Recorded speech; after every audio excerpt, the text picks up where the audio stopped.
Well, former President Donald Trump announced yesterday at the Republican National Convention that he had selected Ohio Senator J.D. Vance as his vice presidential running mate. And he was catapulted to fame following the success of his 2016 book, Hillbilly Elegy. The Senator Vance was one of the only 5 senators who received a perfect score on FRC Action's scorecard for votes taken in 2023. But there's some pro-life advocates have expressed concern over recent positions that Senator Vance has taken regarding the life issue. In particular, just recently, he said he's okay with the abortion pill, which is now responsible for about 70% of abortions. So who is Senator J.D. Vance, and how should we evaluate his elevation to the 2024 ticket? Well, join me now to discuss this is Washington Stand senior writer and editor Ben Johnson, who has an article covering the issue at the Washington Stand today. Ben, welcome back to Washington Watch. My pleasure as always. So Ben, Senator Vance is 39 years old. He'll be 40 next month, and relatively new to politics, elected to the Senate in his first ever campaign in 2022.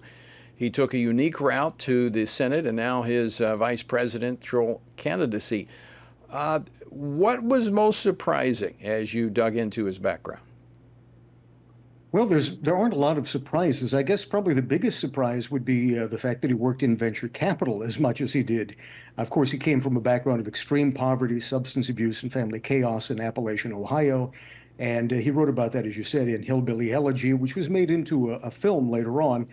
And his very first at-bat, he was elected to the U.S. Senate against a former pro-life Democrat named Tim Ryan. But I would say the biggest surprise was simply the fact that he was elevated so high into the world of finance so quickly. So there has been concerns over recent statements regarding his position on life. Is he a pro-life senator or not?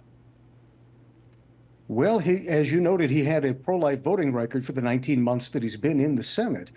He's generally been considered fairly exemplary by FRC Action, Students for Life Action, and Susan B. Anthony list. What's concerning is the fact that in the last week and a half, he has made this backtrack on the issues. Particularly, he was speaking with Kristen Welker about a week and a half ago on Meet the Press, and he said that the Supreme Court had said that American women should have access to mifepristone, which he called a medication. He's wrong on both counts. First of all, mifepristone is the opposite of a medication. Medications make you better when you ingest them. Second of all, when he's speaking of the Supreme Court didn't say anything of the sort. It simply said that the people who sued, the pro-life doctors who sued, didn't have standing to sue the FDA. It was a standing issue. They did not touch the substance of the ruling whatsoever. That, coupled with some of the issues you were speaking of earlier in this program about the pro-life platform being changed, made people very concerned that the entire Republican Party may be in a national retreat from the pro-life issue.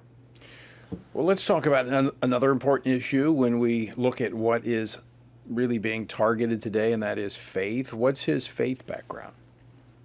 His faith background is very mixed. He was raised in a Christian family and identified as Christian, but his family did not go to church very often. When they did, he said he did have some very positive memories of going to his father's evangelical church. Said he learned some very good life lessons there, including racial harmony is one of the many lessons that he learned. But by the time he was in Yale Law School in about 2013, 2014, he was considering himself an atheist at that point.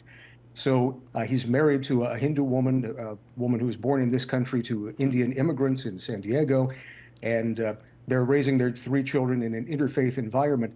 About 2015, he began to take his faith seriously, and he began investigating particularly the Roman Catholic Church.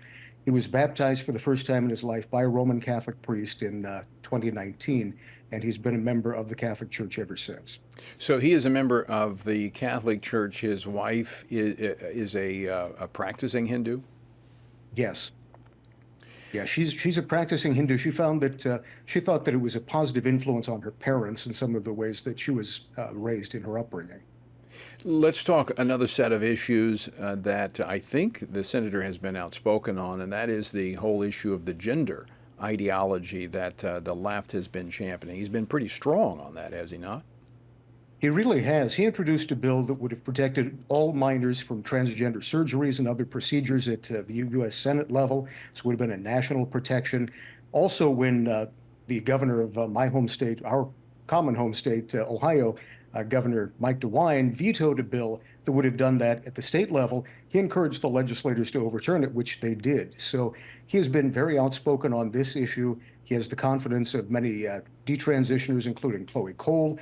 So he has been very strong on this, which is good because it's stronger than the GOP platform is at this time.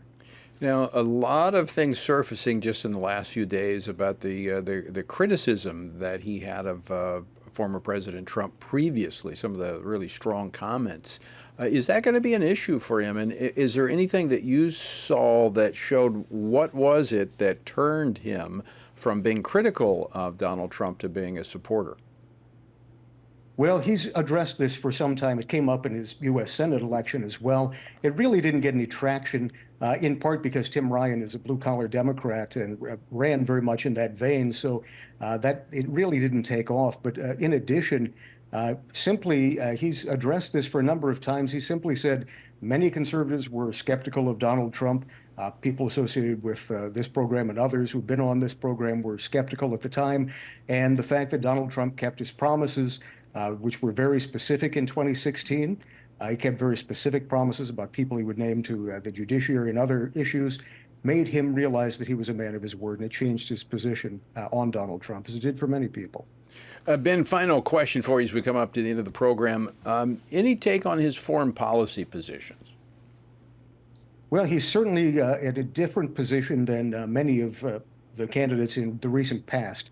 He would describe himself as an America First candidate, very much in alignment with Donald Trump. So that seems to be the definitive factor that led Donald Trump to pick him, was the fact that he was very much anti-war. Although he served in the Marines during the War on Terror, he's since said that he's regretted some of the stances that he took at that time. And that puts him very much in alignment with Donald Trump and the new Republican orthodoxy.